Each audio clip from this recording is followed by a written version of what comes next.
Hey, hi everyone.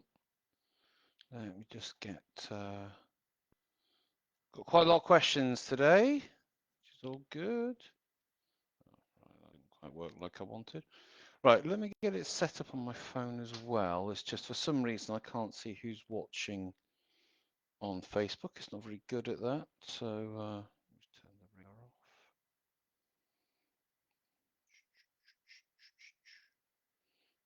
Okay. Hi Sarah, how you doing?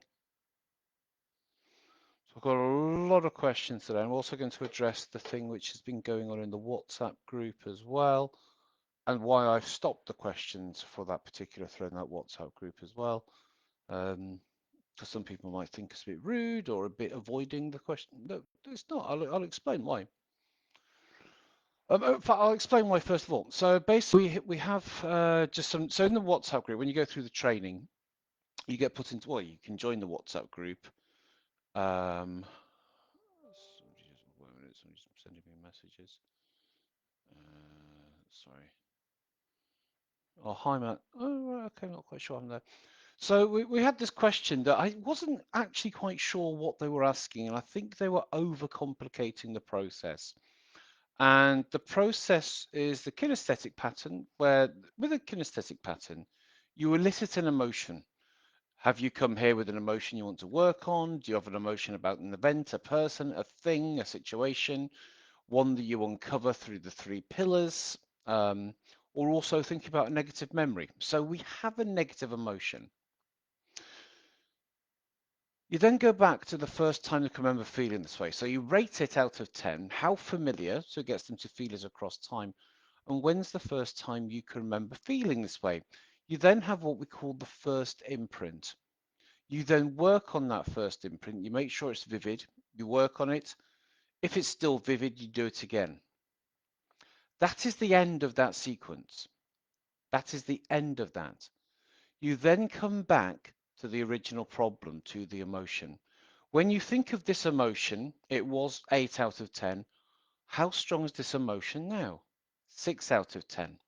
Now, from what I can understand, where this sort of confusion is that the person might be going back to the same emotion, to the same memory, or it's a newer or older. I really, again, this went on for quite some time, and I still don't actually know what the question is. So I think it says, does it matter if it goes back to the same to the same memory? No, it's fine. All you want to do is follow the process.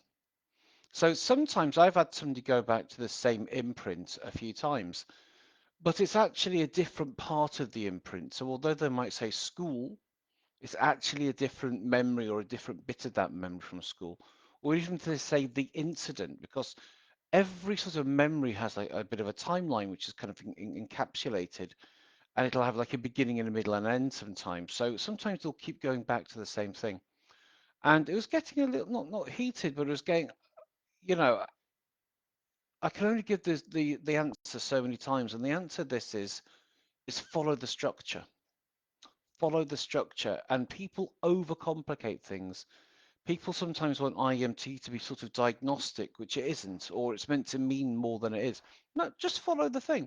And the question I always ask at the end is like, well, what was the result? Well, it went below 3, then it's fine. That's it. Let's not overcomplicate things. Let's use that time to actually help the client, okay? So don't overcomplicate stuff. Stick to the structure. Use the exact language which has been provided, and you'll do fine. Everything else apart from that, outside of that, is largely irrelevant to the process. So I hope that clears it up, because I've said in the WhatsApp group that I'm not going to continue answering on this question, as the question has been answered. And this is what I often find with clients as well. Sometimes you'll give the client a solution, but they will sort of challenge that solution, although I've given them what they need to do. I want to meet more people. Okay, so you need to go out and do these groups. I don't think that's me. I wasn't asking if it was you. If it was you, being you at the moment isn't working. So that's why you have to change if you want to get different results. quite a lot of people watching. If you have any questions, please do put them in as well, and I will get to them. Okay, like I said, we have a lot of questions today. We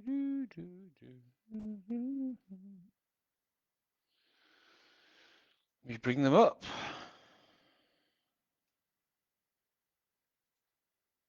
There's 2 notifications out. All those notifications. Carol's comment. Why can't?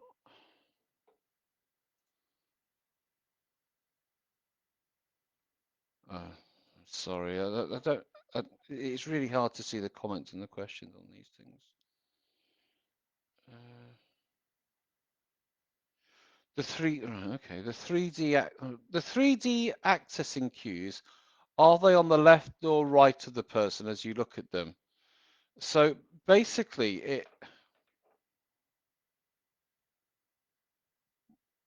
what? Sorry, they're on both sides. 3D eye accessing cues. Carol, I don't understand your question. Basically, the old-fashioned. Now the thing is, the the accessing cues for NLP are like visual recall, visual construct, kinesthetic. We don't need them in IEMT. The reason why we point them out is because what we're doing looks like we are using eye accessing cues from the 2D format that's presented in NLP. And sometimes if you're doing sort of like lie detection and listen to Darren Brown stuff, sometimes there are some actual sort of similarities into what people are thinking to kind of where they're looking. But with IEMT, you have to take into the visual fields. There's a lot more than just looking in a particular direction and it having some kind of meaning. It doesn't take into distance or focus or, like I say, the actual visual fields in which the eye actually moves. And they might not look there. What happens if they look here? What happens if they look there? What does that mean? It doesn't mean anything, apart from the fact that when they're looking to a certain spot, that is how they access the neurology for that particular memory. So if they're looking here, in theory, taking them in and out of that is going to cause a change because you're probably going to get a sticking. So they'll want, because as they're thinking of the memory, they are wanting to look at where it is to access it, right? So when you're moving it away, you're probably going to get like a delayed movement in the eye. The biggest change is going to come on this axis, on the axis which is taken it away. And you're likely to get the eye trying to go back there as you're saying, think about that memory. So as you're taking it the furthest points away, it's going to cause the most amount of deviations and therefore the most amount of change. If that doesn't answer your question, Carol, please ask further. If you're using other modalities, i.e. coaching, would you recommend onboarding? If you're using modalities, i.e. coaching, would you recommend to onboarding contacts or a combined one, onboarding contracts or a combined one? So when I work with somebody, I send them a form to fill out, and I use different. I wouldn't. Are you suggesting you have a contract for IEMT and a contract for coaching and stuff like that? Well, I don't know. I don't know how you run your business. I don't know what the significance of those different uh, onboarding contracts are. To me, when I go to a client, when I have a client come to me, they're coming to me for a mix of things. We're going to be doing IEMT, maybe some hypnosis, and maybe a bit of metaphors of movement. But I certainly do not have different contracts for people to sign and read through because basically I'm providing a service which combines all of these. So that's what I do. I've never heard of people having different things that they need to sign or, different contracts as it were. I know this has likely been asked before, but when you're doing identity work and the feeling is neutral or happy, and the age is still younger after 2 to 3 rounds, what are the next steps? I asked if there's anything that particularly happened around that age, and she did have a memory, did the eye movement, and the age went up, but still not to the current age. Do you still continue to do the memories until the age comes up, or is there something I'm missing? So this has happened. It doesn't happen very often, but these things can do sort of happen. So first of all, you've got to make sure you've got your languaging correct. So when you're moving the eyes, doing the lazy eight, or obviously I say to the corners, which I'll talk about a bit later.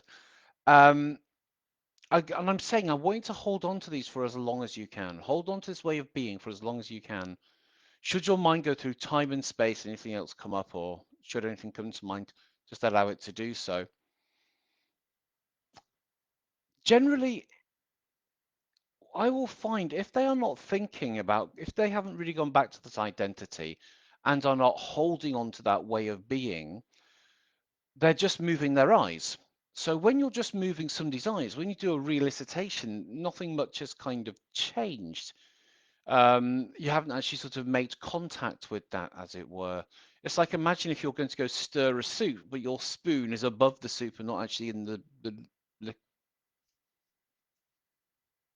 yeah, all right, let's go with that. It's not actually in the liquid itself, it's above, so you can also sort of like freewheeling, there's no kind of contact. So if you are getting results, as in the actual experience of what's going on around has become neutral or not a problem, but the age is still younger. Now, I've actually had people who say, do you know what? I feel young at heart. I feel this way and I want to keep this way. And I'm like, okay, fine.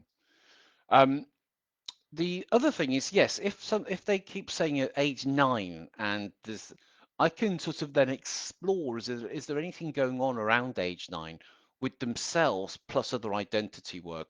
So that might be parental or primary caregiver figures that are involved in this person's life at this particular time. And if there's any significant negative memories from around this time as well, absolutely. And I also, you can use this challenging sentence of, why don't you want to grow up, or what, or why doesn't this part, this identity of me, why doesn't this me want to grow up?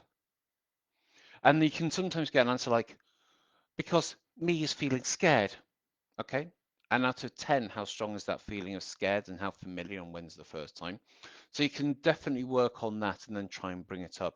So yeah, I would but the thing is, the question is, how many sets of eye movements do you do? Somebody was saying they did 7 sets the other day. I don't think I've ever done 7 sets of identity eye movements there. I'm not saying it's not possible. Um, it just hasn't happened to me. If other people want to comment and put their own experience, please do so. I just haven't had anybody get to that kind of level. It just seems that when I do it, it only takes 2, maybe 3 rounds to actually get to where we need to be. And again, this is, and if you're getting the opposite as well, so say that you're getting the age up to the current age, but the experience remains a negative experience. What I've done in the past is I've taken that negative experience and put it through the kinesthetic pattern.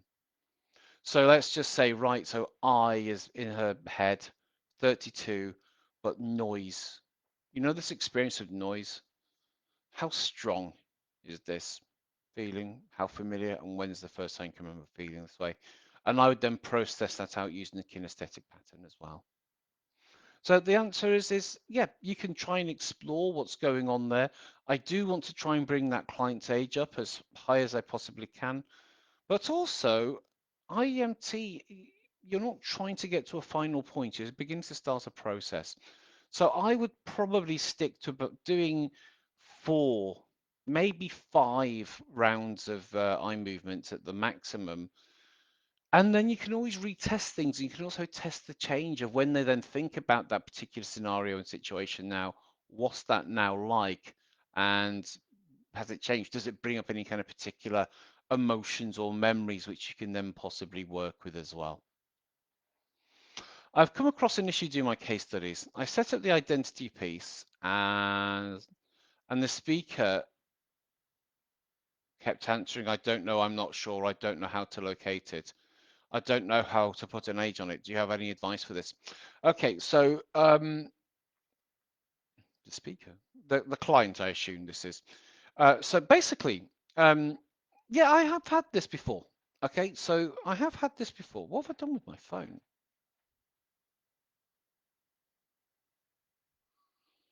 What have I done? Because I use my phone to queue. What have I done with it? I can't believe it. How have I lost my phone? Oh, it's there. Sorry, because it's black. It's against a black background, so I couldn't see it. So I just use it for keeping track of questions and stuff because I can't see on my laptop for some reason. Um,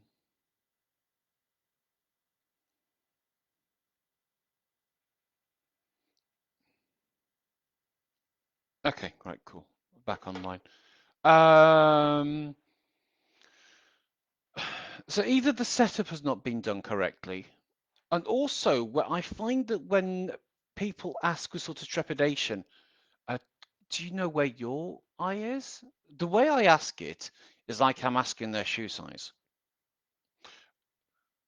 This eye, think about it, close your eyes, think about the identity of I. Where is this eye? When you ask with certainty, you tend to get certain answers. When you're like looking at notes and going, so yeah, so this I, do you know where is I? Because you're using too much language. You're using too much speech. You're getting them to sort of come out of it and almost meta state and think about it, and then they want to please you and stuff like that. Just go, okay. You think about, so you do your setup. So when you think about this I, from this scenario, think about I, where is I located? If they say I don't know, I write don't know. How old does I feel? I don't know. I'm not sure. I'm not sure. And what's going on around I? I'm confused. Right, I'm confused. So I will actually take this down because sometimes this is quite valid, especially I have found when doing self. And people who are low self-esteem, stuff like this, they will often not have a sense of self, which I always find interesting. I will always work with what the client gives me. I just make sure I've set it up properly. And on the other hand, sometimes they don't get it, they're not going to get it, and you do something else. If working with PTSD, do you do the simple pattern first or go straight into exploring the PTSD cycle? What happened, finding the lynchpin? Yeah, I start every session with an intro demo. Okay. Every session, I start with an intro demo, and then I'd move on to the whole PTSD, exploring to find the linchpin, and then doing what comes out of that as well. If you mentioned we can't work with okay, so if you mentioned, I know you mentioned we can't work with bereavement, but then you did say there are aspects in which we could deal, i.e., somebody has the memory of a person being on a mission with tubes, etc. I have a lady who lost her brother suddenly about 18 months ago. She wants to deal with the memory of the shock from the news and the sadness that creeps up her on her sporadically.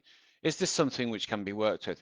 I would say yes. Now, the reason why I say not to work with bereavement is because bereavement requires care and support, and IEMT is not care and support, it's change work. So you have to have the right tools for the right thing. So bereavement is a very specific issue, and you should have training in that. So bereavement counseling is a very specific thing. So that's why, unless if you're a bereavement counselor, if you can see how to use some INT in your work, great. If you're not a bereavement counsellor, then you shouldn't be working with bereavement clients. Saying that, if somebody has been through a bereavement and now a significant amount of time has passed, in this sense is 18 months or something, and what the problem is the thing is feelings of sadness, yeah. Um, if her brother died 18 months ago, I'd be more worried if she wasn't feeling sad. If it's debilitating and stopping her from functioning in life, then yes, it can obviously be explored. But it's okay to feel bad. Um, it's but then actually having lasting negative memories of getting the use and stuff. Yeah. So I've done that loads of times with people when they've had diagnoses or their lasting memories of seeing their loved one hooked up to all these machines and everything like that. And also something that's called the death rattle. So that's when somebody is essentially dying. It's the saliva drying up in their respiratory system, from what I understand, and it produces some form of rattle.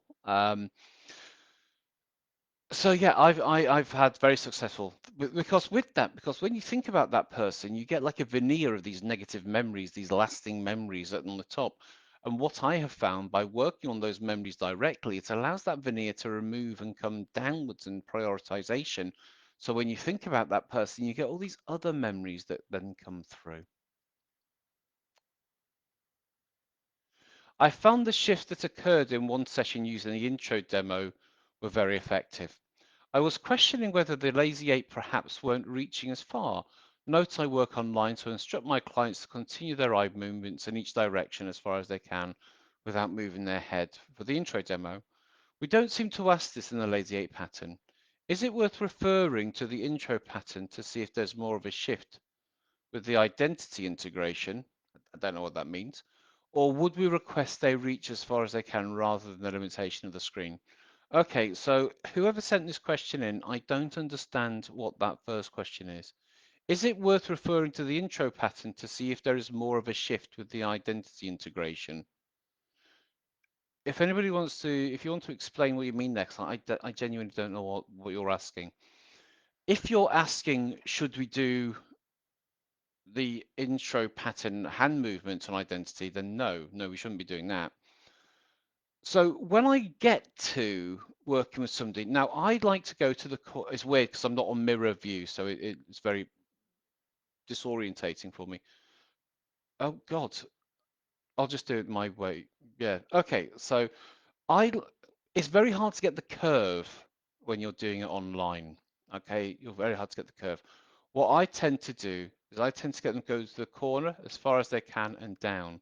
So by the time I'm doing identity stuff with somebody, I've probably done quite a lot of eye movements with them, and we've already gone and done to the corners multiple times, and they know where to then look.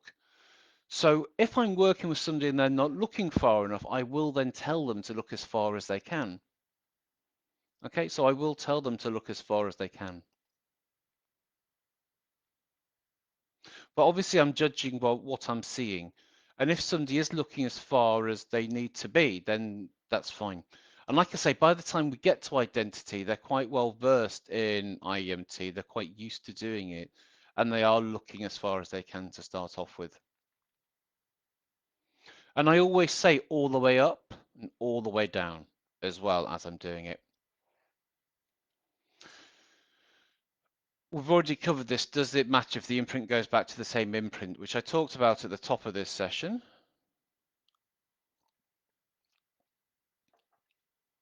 So, again, no, it doesn't really matter. Basically, what's getting the results? What's getting the results? How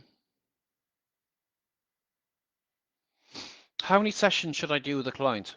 I don't know. I don't know what it is that you do. Are you doing pure IEMT?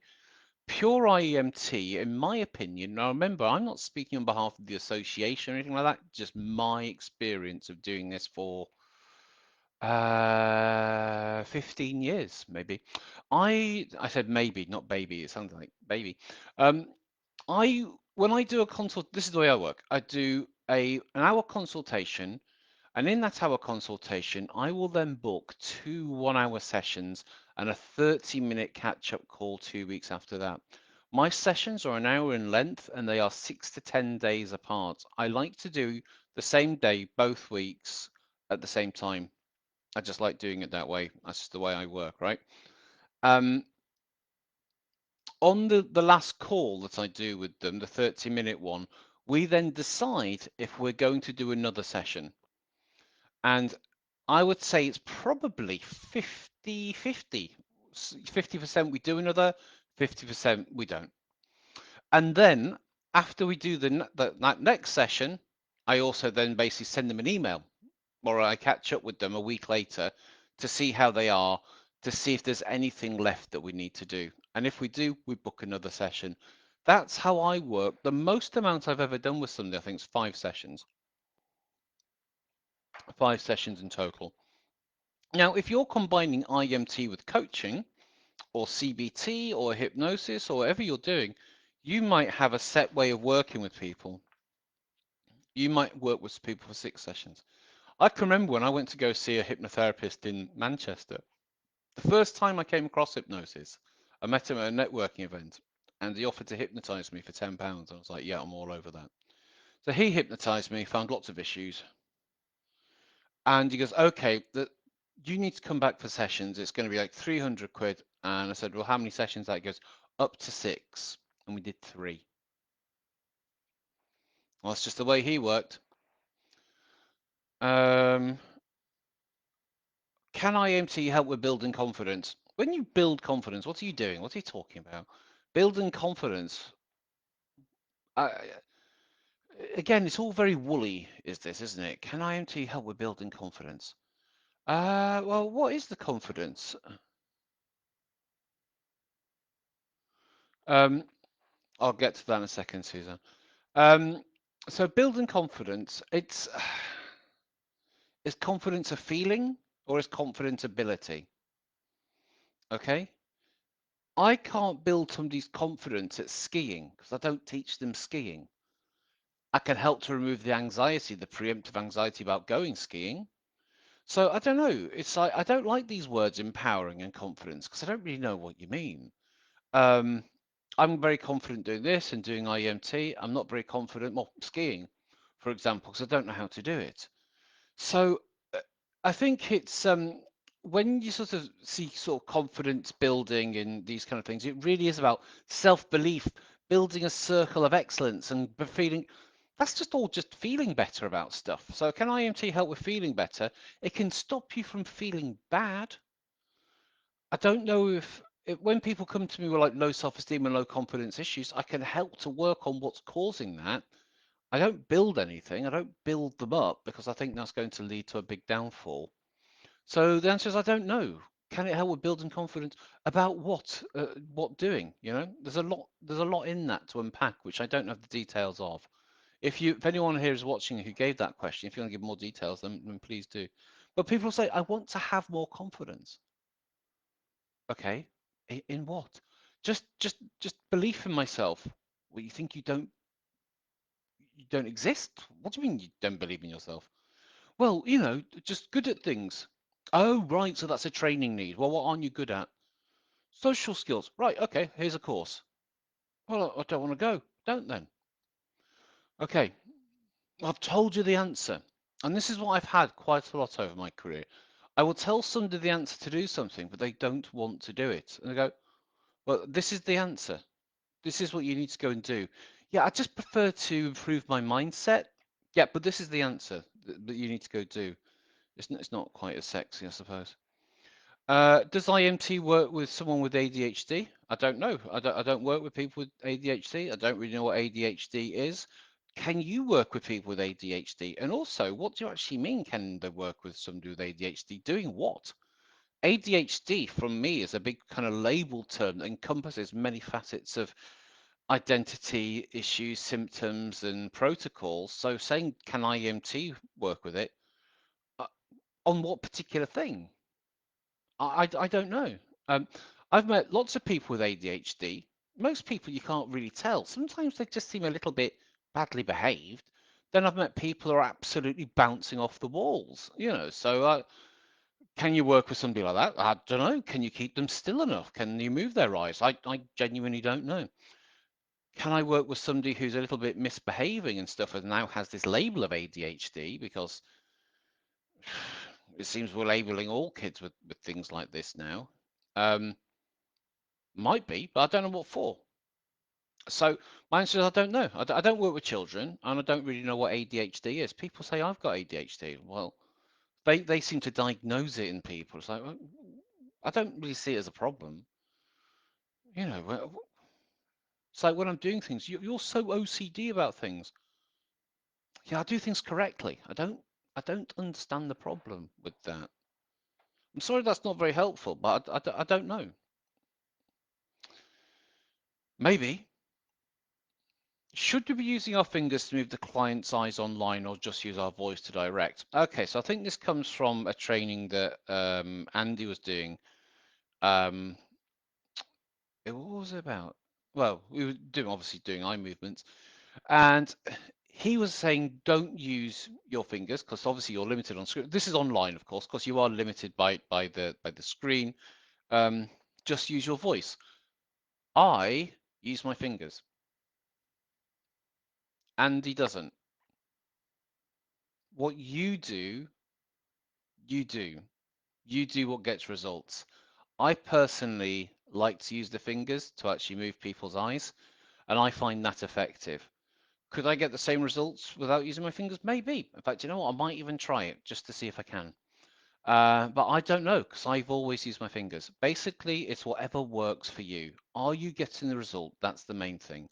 So I tell people to use my fingers. Andy was there saying in that training that not to. Andy created IEMT, so maybe go with him and do that. But basically, it's like, are you getting the results? That's the main thing. When you're working with somebody in person, always use your fingers, you know. Why do you teach to take submodalities onto the intro pattern when other people don't? Yeah, again, this came out of what Andy was saying the other day as well. I like to take so I only take the submodalities usually once in a session. I like to know how people are sort of structuring their memory as well, because they tend to be quite consistent with themselves. And yeah, I like to take the submodalities. I take if it's subjective or objective, move your picture. I sometimes ask near or far. Is it vivid? And out of 10, how strong is this? And I do make a note of those. You don't have to if you don't want to. It's just what I do. And again, it does get me results. And especially if people are a bit uncertain and looking for evidence of what remains and not what changes, it now gives me a bit of a basis and it gives me a bit of evidence to actually test that against as well to compare and contrast. So people get a bit confused with doing the integrative or the kinesthetic pattern, and when they go back to an imprint, they're then taking all the submodalities. No, you don't do that. When you go back to the imprint, you just need to know if it's vivid. That's all. Is it vivid? And I just write vivid, and that's it. So I like to take the submodalities. If you don't have to, yeah, no. Again, what gets results for you? What gets results for you is my best advice on that. I do. Maybe try doing a session where you don't. See what it's like for you. Because the thing is, the point is not taking the submodalities, is that you can actually say what you're expecting to happen, and it helps you to lead the session. Sorry, I swallowed the wrong way then. Does IEMT work with CBT? I don't know. I'm not trained in CBT. um, so I don't know. Are you trained in CBT and have you used IEMT? I should imagine there's some crossover, but I can't answer that question as I'm not trained in CBT. I don't really know much about CBT, to be honest. What are the laws of using IEMT in the USA and how do I get insurance? I don't know. You'll have to check with local practitioners and trainers in America. And also, because people ask me this, but the thing is, in America, there's 50 states, and each state seems to have its own laws. So I don't know. I don't know. I can't give you any advice on that. Do you ever run in-person trainings? I don't run in-person trainings, but I give in-person trainings. So I actually work with people who run training companies, and I will then go and work with their trainees. So I don't do in-person trainings anymore. I don't host in-person trainings. Um, so if you're working with a group of therapists, and if you want me to come and train you as a group, get in contact, and we might be able to work something out. How do I get really good at IEMT? So I get this asked all the time. How do I get really good at IEMT? First of all, do your case studies and get them sent in. Then practice. When people go through the training, those who seem to get the case studies into me first seem to be the ones that go on and ask good questions in the WhatsApp and in the Facebook group and on here.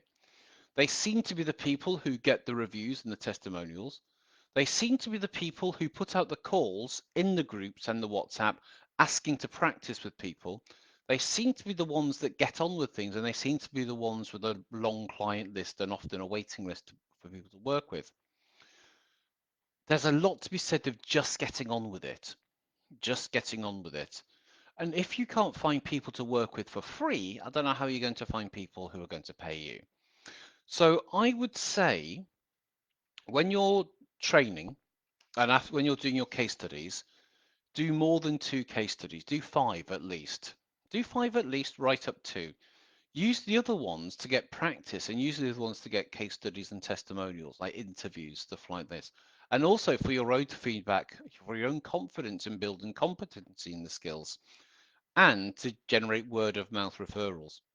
Also, use your peer group to practice. So use your peer group to actually practice and get good and review what you're doing. Ask for help, ask for advice, but more importantly, how many minutes per week are you spending doing IEMT? Often this answer is 0. Okay, often that answer is 0. You cannot get good at something you're either not doing or doing badly and repeating. The other thing to do is to do the training more than once. Doing that with me, doing it with other people, doing it more than once. When you go through the weekend, it's pretty full on. You don't really know what to expect. There's a lot to take on. When you do it the second time, it'll be easier, you'll take more on at a deeper level, and you'll get more practice.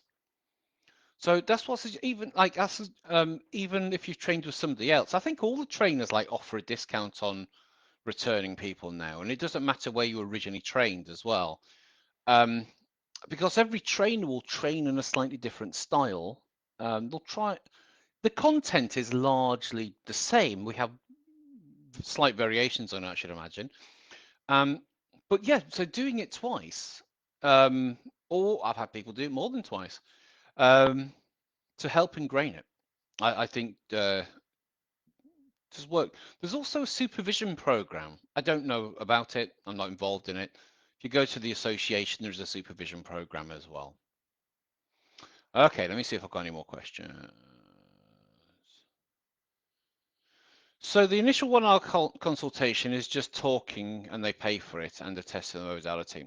So, okay, I don't charge for my consultations, okay, but I don't offer a consultation unless I think the client I can help and we're going to work together. Very rarely do I have a consultation that doesn't result in a booking, okay? And I've got standard emails, I have a way of working, so I can sort of, filter these people out. And I can either take the payment online, as in over Zoom. I've got Square is fantastic for this. You can take the payment straight away, or I send them an invoice, and that has the payment information there. So I don't charge for the consultation, but also I'm not one of these people who tries to fill their diary with discovery calls. What discovery call? I'm here to sell you IEMT sessions if IEMT is right for you. Okay. Now I'm not going to offer you a consultation if I don't think it's right. And sometimes there's a multitude of reasons why IEMT is not right for somebody. And in that case, I will help to refer them to somebody else or to their GP or something that's going to be more relevant to them than IEMT. But remember, by the time somebody comes to me, they've gone through my marketing, they've researched me, they've watched my videos, they've read my reviews. They want to work with me. They actually want to work with me. And in the consultation, I read back their consultation form, their intake form, and we go through, and I'm saying what I think I can help with and setting expectations, really. And yes, I often do an intro demo exercise with them as well.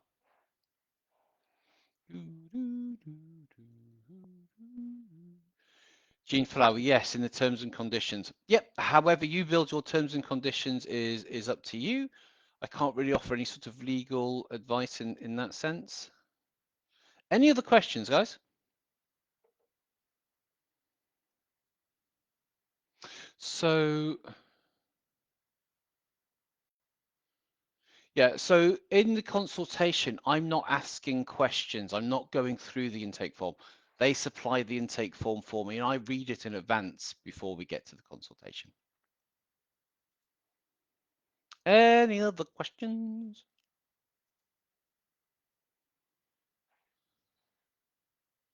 Okay, right, okay. Here's one. Hi there. Just wondering if anyone has any advice on using IEMT. Let me put it in the, let me just put it into the comments as well. Well, let me add it onto my notes as well.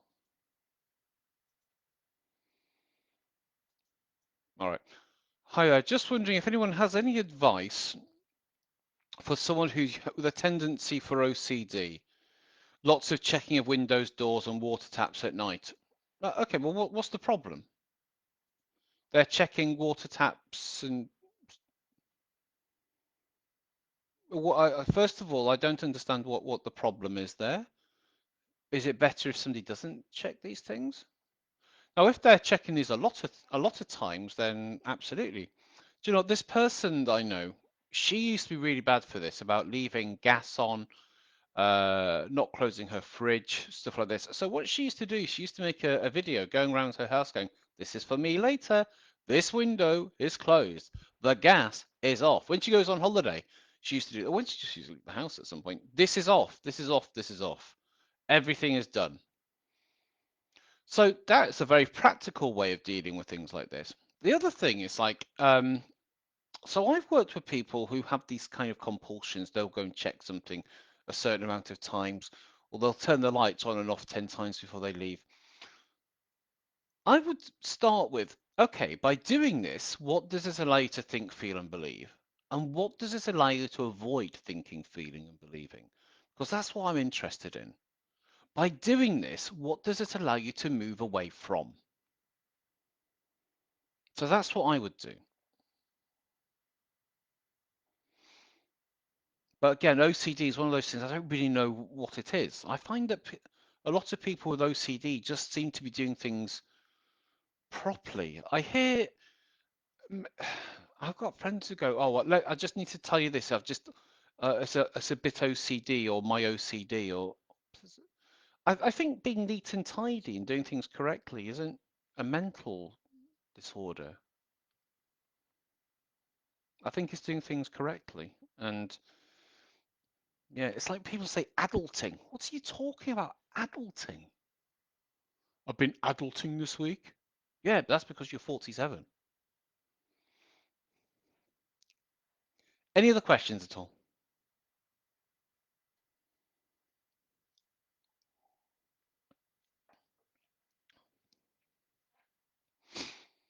Do, do, do. Had a lot of questions today. It's been good. The PSAX training is this evening for the people who've been through my training. I am going to open these up actually. There will be I'm creating a membership site that you can subscribe to and also get the monthly coachings. That will be open to people who haven't done my training as well as people who have. So people who've done my training, you will always get the access to the live coaching plus the replay. I'm building a membership site with all of the past coachings, which will be available for an annual subscription model. Okay, if nobody has any other questions, I think we are done. If you do have a question, please put it now. So I know you're going to ask a question. If not, I'm going to finish off. Well, I think we are done then. Thank you very much for being here today. Hopefully it's answered your question. Sorry if I don't know the answer to your question, but I'm not going to lie to you and pretend that I do, because often I don't know what the answer is. I'll see you all this time next week, and